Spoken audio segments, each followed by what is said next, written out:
Bismillahirrahmanirrahim. Assalamualaikum warahmatullahi wabarakatuh.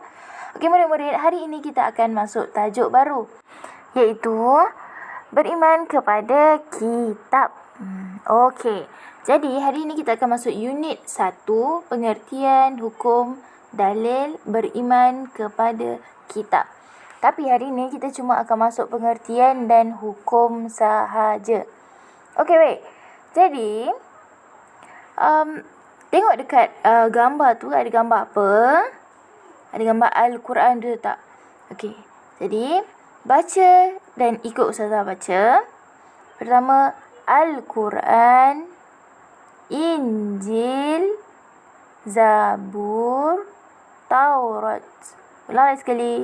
Al-Quran, Injil, Zabur, Taurat. Okey, jadi apa benda yang kita baca ni tadi? Apa tujuannya kita baca benda-benda tadi tu? Al-Quran, Injil, Zabur, Taurat tu apa? Ini adalah nama-nama kitab Samawi. Okey? Nama-nama kitab apa? Samawi. Jadi kitab-kitab ini adalah kitab yang pernah diturunkan sepanjang zaman. Dan Al-Quran adalah kitab yang kita gunakan hingga ke hari ini. Okey, jadi Ustazah minta awak untuk hafal terus nama-nama kitab ini. Okey, nama kitab. Sekarang ni kita kan beriman kepada kitab, betul tak? Jadi kita kena tahu dululah kitab itu apa. Apa je kitabnya? Jadi inilah kitab-kitabnya. Al-Quran, Injil, Zabur, Taurat. Cuba ulang. Okey, bagus. Jadi, Ustazah nak ingatkan untuk awak hafal nama-nama kitab ini. Baik, selepas awak dah hafal nama kitab-kitab tadi, Al-Quran, Zabur, Taurat dan Injil. Okey, jadi sekarang murid-murid, kita akan baca pengertian beriman kepada kitab. Okey, tengok nombor 1.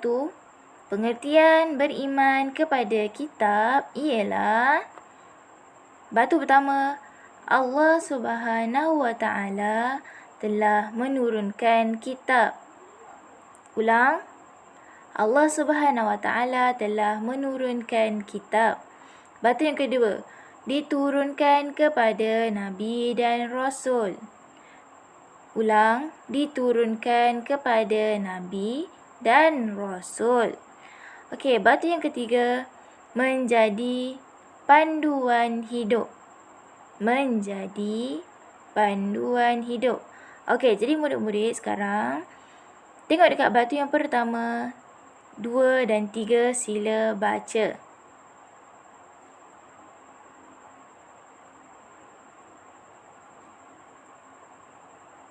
Okey, baik.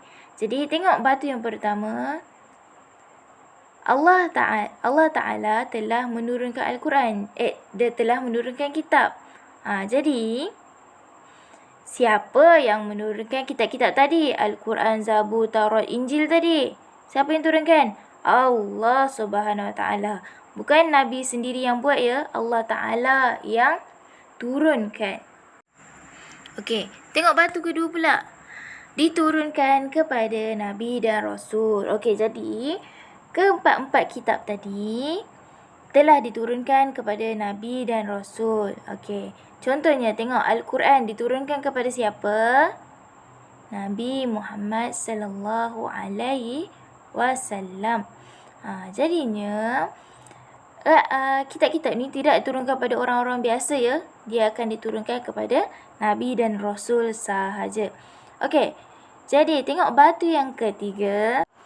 Okey, tengok batu yang ketiga, menjadi panduan hidup. Okey. Apa tujuan kitab-kitab ini diturunkan kepada kita? Sebelum kitab Al-Quran itu diturunkan kepada kita, kitab Zabur itu diturunkan kepada kaumnya dan semuanya. Kenapa? Tujuannya adalah untuk menjadi panduan hidup. Jadi panduan hidup kita. Benda ni kita boleh buat ke tak? Kita boleh makan khizir ke tidak? Kita tengok Quran, tak boleh. Jadi kita tak boleh makan. Kita boleh makan bangkai ke tak? Kita tengok dalam Al-Quran, tak boleh. Jadi kita tak boleh buat. Jadi tengok. Siapa yang turunkan Al-Quran? Allah Subhanahu Wa Taala. Diturunkan kepada siapa? Nabi dan Rasul. Dan untuk apa ia diturunkan? Menjadi panduan hidup.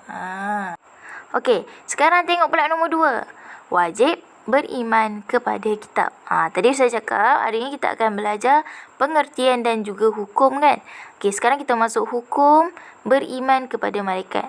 Jadi apa hukumnya? Tengok nombor 2. Wajib. Wajib beriman kepada kitab. Jadi kita ni wajib beriman, percaya yang kitab itu ada. Apa yang dinyatakan dalam itu adalah perkara yang betul. Jadi tengok ni, wajib apa? Wajib beriman kepada semua kitab yang diturunkan. Ulang semula. Kita wajib beriman kepada semua kitab yang diturunkan. Jadi, semua kitab tadi ada berapa? Al-Quran, Zabur, Taurat, Injil, ada 4. Jadi, kita kena beriman kepada keempat-empat kitab ini. Walaupun yang kita amalkan hanya Al-Quran.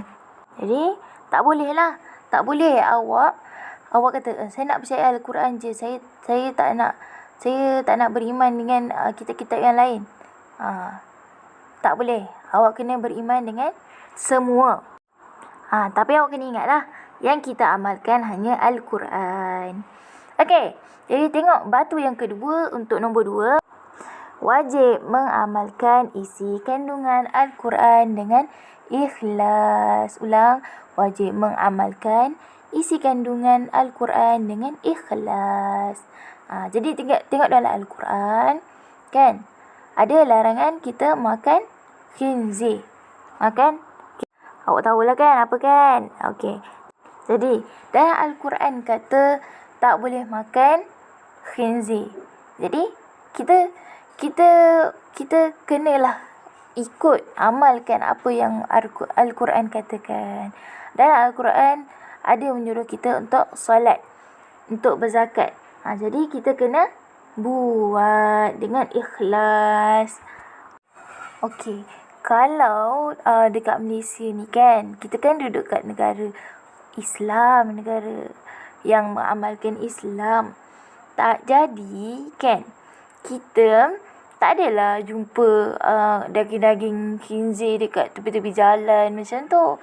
Macam orang jual ayam tu. Tapi kat negara lain, macam China ke, Korea ke, kan diorang daging khinzir tu macam ayam je bagi diorang kan. Jadi ayat ni, jadi mereka ni payahlah untuk cuba bayangkan daripada kecil diorang tengok orang sekeliling diorang makan khinzir. Macam mana diorang nak tak nak, diorang kena ikut juga Al-Quran kata tak boleh makan. Jadi waktu-waktu macam ni lah keimanan kita sebagai orang Islam ni diuji. Adakah kita percaya kepada kitab? Nak ikut tak cakap Al-Quran? Jadi ini Al-Quran ni adalah perintah Allah. Jadi kita perlu ikut. Jadi saya ulang balik tadi. Al-Quran itu, kitab itu diturunkan oleh Allah. Diturunkan oleh siapa? Allah. Diturunkan kepada siapa? Nabi dan Rasul. Untuk apa? Menjadi panduan hidup. Okey, jadi itu sahaja untuk hari ini. Terima kasih.